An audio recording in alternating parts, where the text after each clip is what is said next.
समंदर जितना सिलेबस है, नदी जितना पढ़ पाते हैं, बाल्टी जितना याद होता है, गिलास भर लिख पाते हैं, चुल्लू भर नंबर आते हैं, उसी में डूब के मर जाते हैं। अब तालियां वैसी वाली बजाओ जैसे पहले बजाई थी।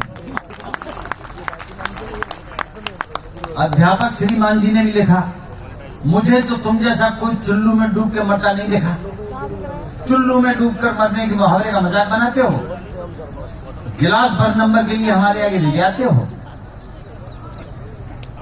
बाल्टी भर अपमान को पी जाते हो, नदी भर बेशर्मी दिखाते हो, और बाहर निकलते ही समंदर भर ठहाके लगाते हो।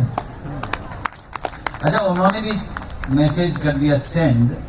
फिर अध्यापक साथी से बोले, फ्रेंड, ये चुल्लू वाला तो खैर में उल्लू बनाता है, पर अफसोस उसका होता है जो अवसाद में आकर, डिप्रेशन में आकर प्राण गंवाता है। माता पिता करते हैं जरूरत से ज्यादा उम्मीद, बच्चा हो जाता है व्यर्थ में शहीद। ऐसा तो हरगिज हरगिज हरगिज हरगिज हरगिज हरगिज हरगिज हरगिज हरगिज हरगिज ना हो।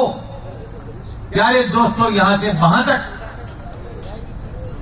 उस बच्चे के लिए जो चला जाता है, रोकने वाली तालियां बजा के कुछ तो कहो। और मेरी उम्र का खुलासा कर दिया कि मैं 74वें वर्ष में लग गया हूं, और मुझे लगता है मुझे 74 काम करने।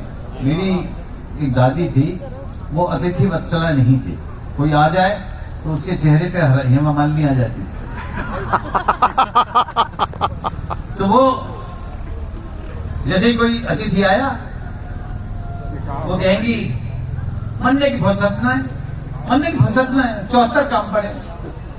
अब वो मुझे जैसे ही मैं 74वें वर्ष में लगा, मुझे याद आया कि भाई ये 74 काम तो मेरे भी पड़े हुए हैं, और मैं उसको नेगेटिविटी से नहीं, अतिथि वत्सल होकर नहीं, अतिथि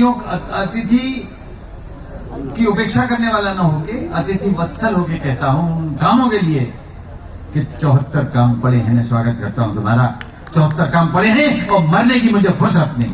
क्या बात है। जब तक वो पूरे काम नहीं होंगे मैं करता रहूंगा, और उसमें जो भी सकारात्मक चीज होगी।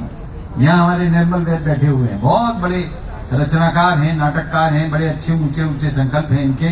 लोक कलाओं के माध्यम से उन्नयन कर रहे हैं, थिएटर के माध्यम से ब्रज विकास का एक एक कोना साफ करने का संकल्प इनका है। और मैं इन बच्चों के लिए जो पीछे बैठे हैं, इनसे भी छोटे बच्चों के लिए और इनसे भी बड़े बच्चों के लिए एक कविता भेंट करके जाना चाहता हूं। ये मेरे मन की कामना है कि मैं बच्चों के लिए क्या बनना चाहता हूं। एक कवि की कामना कि मैं क्या बनना चाहता हूं तुम्हारे लिए। ध्यान से सुनना। जो भी पथ से भटक गया है, जो भी पथ से भटक गया है, जो भी रास्ता भूला है, जो भी पथ से भटक गया है, जो भी रास्ता भूला है, आओ प्यारे दौड़ के आओ, मेरे अंदर झूला है, मेरे अंदर झूला है। लंबी लंबी पींग भरोगे, बिल्कुल नहीं थकोगे तुम, ऐसा ऊंचा झूठा दूंगा, तारे तोड़ सकोगे तुम। वाह।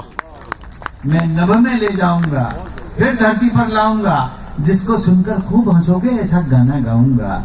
आंसू के दलदल में दुनिया नाहक काट बबूला है, आओ प्यारे दौड़ के आओ, मेरे अंदर झूला है, आओ प्यारे दौड़ के आओ, मेरे अंदर झूला। लोहे की हो, रेशम की हो, मत घबराना सूती से। देखिए, जब मैं झूला बताऊं ना ऐसे, तो तालियां जरूर बजाना। ये इशारा है आपको, मैं कहूंगा नहीं आपसे, है ना, कोई तो तरीका निकालना पड़ेगा। लोहे की हो, रेशम की हो, मत घबराना सूती से, आस की डोरी थामे रहना प्यारे तुम मजबूती से। झूले की पटरी ऐसी है, जीवन पटरी पर आए, हवा चलेगी, केस उड़ेंगे, बलखाटी मस्ती छाए, तुम्हें लगेगा आज वक्त का पूरा दाम वसूला है, आओ प्यारे दौड़ के आओ, मेरे अंदर झूला है। क्या बात। दौड़ के आओ, मेरे अंदर झूला है। और इसका अंतिम है कि जहां पहुंचना चाह रहे हो, झूले से पहुंचाऊंगा, जहां न झूला जा पाएगा, बादल से ले जाऊंगा। शुद्ध पवन के पहिए होंगे, किरणें जिनको खींचेंगी, मंजिल की क्यारी क्यारी को मुस्कानों से सींचेंगी। अरे फूलों जैसा ऐसे बनाओ, फूलों जैसा ऐसे बनाओ, फूलों जैसा ऐसे बनाओ, मुंह ऐसे क्यों फूला है, आओ प्यारे दौड़ के आओ, मेरे अंदर झूला है, आओ प्यारे दौड़ के आओ, मेरे अंदर झूला। बहुत बहुत धन्यवाद दोस्तों, आपने बहुत धैर्य से सुना और मुझे ये आइडिया दिया कि मैं आपके निकट आके बात करूं। सच बता रहा हूं कि अगर मैं वहां खड़ा होता तो मेरे लिए स्थिति बेहद विकट होती, क्योंकि आप मेरे सन्निकट नहीं होते, मैं आपके चेहरे न देख पाता। अभी मैं अंतिम पंक्ति के बालकों को भी देख सकता हूं और हृदय की नजरें तो इसके पार भी जाती हैं, उनको भी देख रहा हूं। क्या बात नजर के पार। अब आप में से कोई कुछ सवाल करना चाहें, पूछना चाहें तो मैं आपके सामने एक कान पे खड़ा हूं, दूसरा तो ऐसे ही।